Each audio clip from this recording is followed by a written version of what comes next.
ఇవాళ మనం సొరకాయ గారెలు ఎలా చేయాలో నేర్చుకుందాం.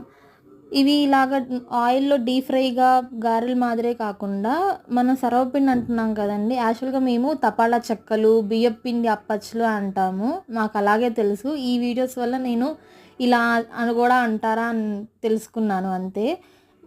ముందుగా సొరకాయని తురుముకొని కొంచెం సాల్ట్ వేసుకొని పక్కన పెట్టుకోండి. వాటర్ వస్తుంది కాబట్టి. తర్వాత సన్నగా తరుక్కున్న ఆనియన్, సన్నగా తరుక్కున్న పచ్చిమిర్చి, కొంచెం కారం, బియ్యపు పిండి దానికి సరిపడంత ఇప్పుడు నేను చూపించిన కన్సిస్టెన్సీలో సరిపోయేలాగా బియ్యపు పిండి వేసుకొని కలుపుకొని ముద్దలా చేసుకోండి. కొంచెం కొంచెం ముద్దగా తీసుకొని ఒక కవర్ మీద ఆయిల్ రాసుకొని చిన్న చిన్న గారెల మాదిరి వేసుకొని డీప్ ఫ్రై కోసం పెట్టుకున్న ఆయిల్‌లో కొంచెం బాగా కాగాక అందులో నిదానంగా వేసుకోండి.